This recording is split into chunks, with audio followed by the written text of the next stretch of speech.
Assalamualaikum warahmatullahi wabarakatuh. Hari ini kita akan membahas suatu materi tentang macam-macam media untuk pembelajaran. Media pembelajaran banyak sekali jenis dan macamnya. Mulai dari yang paling sederhana dan murah, sampai media yang paling canggih dan mahal harganya. Ada media yang dapat dibuat oleh guru sendiri, tapi juga ada media yang diproduksi oleh pabrik. Ada media yang sudah tersedia di lingkungan yang langsung dapat kita manfaatkan. Ada pula media yang secara khusus sengaja dirancang untuk keperluan pembelajaran. Meskipun media banyak ragamnya, namun kenyataannya tidak banyak jenis media yang biasa digunakan guru di sekolah. Beberapa media yang paling akrab dan hampir semua sekolah memanfaatkan adalah media cetak, dalam hal ini mungkin buku ya, dan mungkin papan tulis ya. Selain itu, banyak juga sekolah yang telah memanfaatkan jenis media lain seperti gambar, model, overhead projector atau HP, dan objek-objek yang nyata. Sedangkan media lain seperti kaset, audio, video, VCD, slide ya, atau film bingkai serta program pembelajaran komputer masih sangat jarang digunakan. Meskipun sebenarnya sudah tidak asing lagi bagi sebagian besar guru. Meskipun demikian, sebagai calon guru, alangkah baiknya Anda mengenal beberapa jenis media pembelajaran tersebut.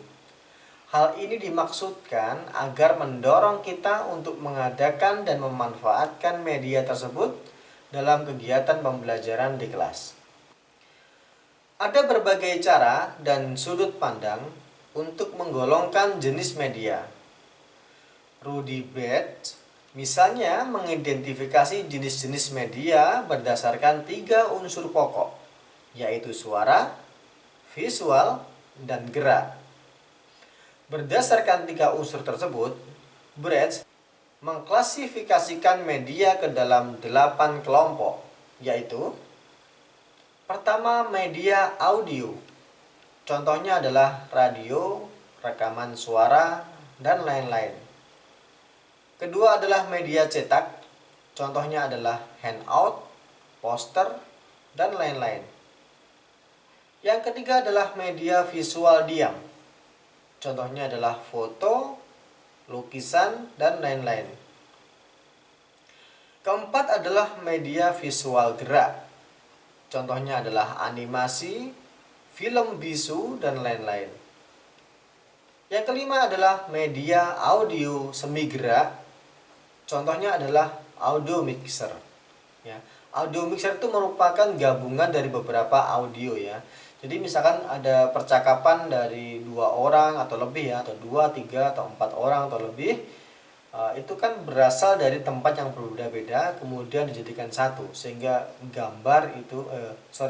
sehingga suara itu bisa terlihat semi gerak, ya seperti itu.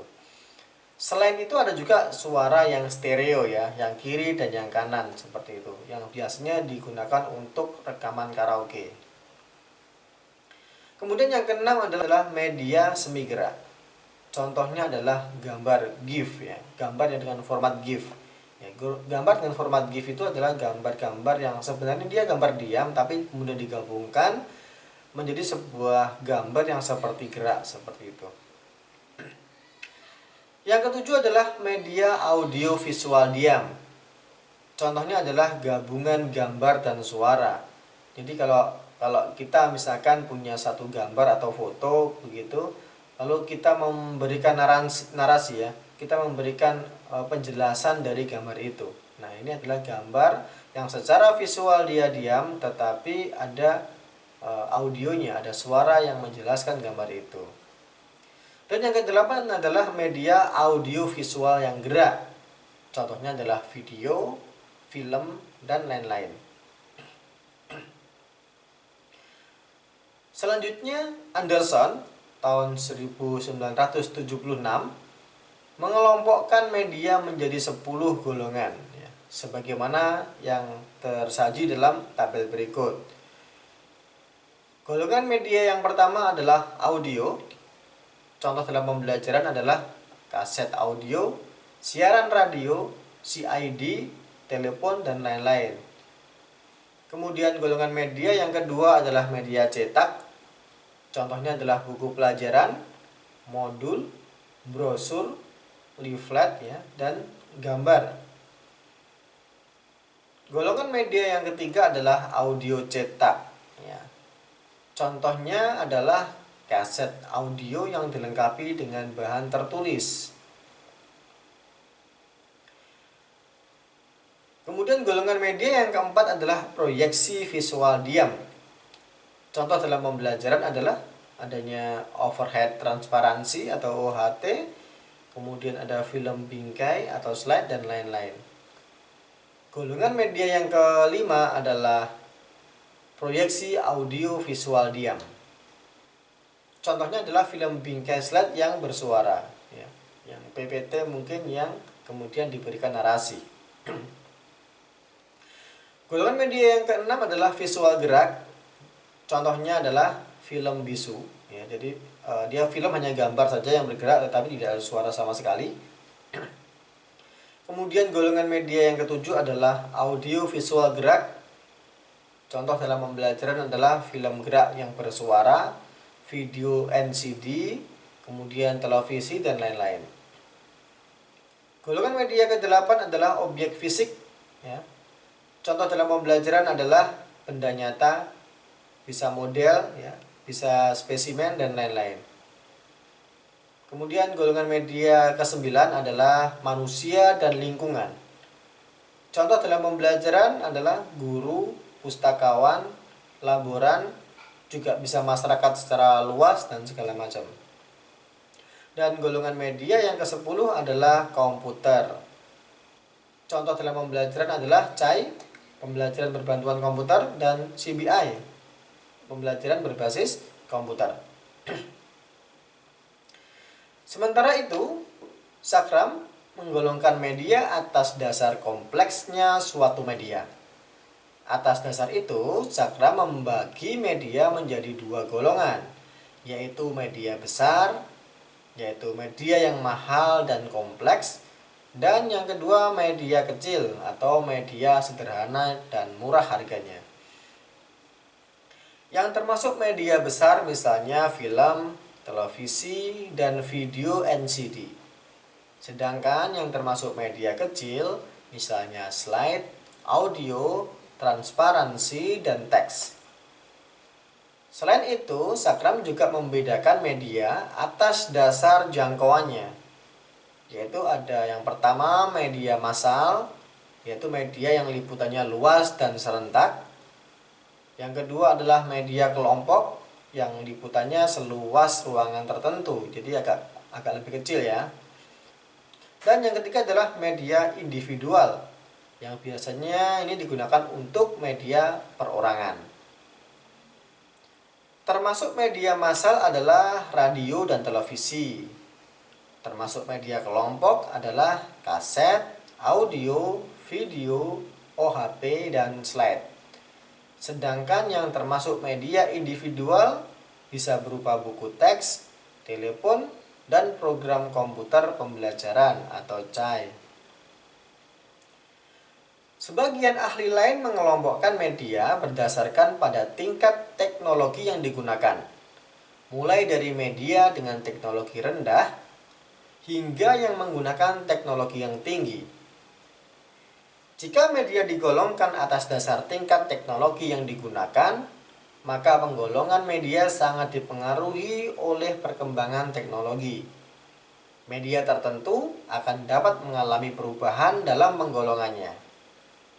Misalnya ya, pada sekitar tahun 1950-an, media televisi ini dikategorikan sebagai media yang paling tinggi tingkatannya. Tapi kemudian pada sekitar tahun 70-an, kategori tersebut bergeser dengan hadirnya media komputer. Pada masa tersebut, komputer digolongkan pada media dengan teknologi yang paling tinggi. Tetapi dewasa ini media komputer tergeser, ya. dengan adanya program komputer conferencing, dengan adanya komputer yang melalui jaringan internet, ya, kita juga sudah bermunculan smartphone, ya, seperti itu. Nah, kondisi seperti ini akan terus berlangsung sejalan dengan perkembangan ilmu dan teknologi. Oke, sementara itu dari sekian banyak jenis media yang dapat dimanfaatkan dalam pembelajaran, Henrik dan kawan-kawan tahun 1996 membuat klasifikasi media yang lebih sederhana sebagai berikut. Yang pertama adalah media yang tidak diproyeksikan. Jadi artinya media ini jadi tidak ditayangkan seperti itu ya. Dan yang kedua adalah media yang diproyeksikan atau ditayangkan. Yang ketiga adalah media yang berbentuk audio, yaitu suara. Yang keempat adalah media yang berbentuk video, ada gambar dan juga ada suara di situ. Kemudian yang kelima ada media berbasis komputer. Dan yang keenam ada multimedia kit, yaitu seperangkat alat yang menggabungkan antar media menjadi satu media. Nah, dari beberapa kelompokan media tersebut, kita dapat melihat bahwa hingga kini ternyata belum ada satu pengelompokan media yang mencakup segala aspek. Khususnya untuk keperluan pembelajaran, pengelompokan yang ada dilakukan atas bermacam-macam kepentingan. Masih ada beberapa pengelompokan yang dibuat oleh ahli yang lain. Namun, apapun dasar yang digunakan dalam pengelompokan itu, tujuannya sama, yaitu agar orang lebih mudah mempelajarinya. Nah, sebagai calon guru, sebaiknya Anda mengikuti perkembangan teknologi, khususnya yang berkaitan dengan media pembelajaran. Sehingga, paling tidak, kita dapat lebih mengenalnya. Beberapa jenis media tertentu pernah Anda gunakan. Beberapa jenis yang lain mungkin juga sudah Anda kenal meskipun belum pernah menggunakannya. Jenis media mana yang akan kita gunakan sangat tergantung kepada kebutuhan dan kondisi yang ada di lapangan. Nah, saya rasa itu dulu yang dapat saya sampaikan untuk pengantar pembelajaran kali ini. Anda bisa memperkaya wawasan dengan macam-macam media pembelajaran melalui sumber-sumber informasi lain yang relevan. Jika ada pertanyaan dan komentar, dapat Anda sampaikan di ruang partisipasi yang tersedia. Silakan berdiskusi bersama dengan teman-teman. Terima kasih dan mohon maaf apabila ada kekurangan. Wassalamualaikum warahmatullahi wabarakatuh.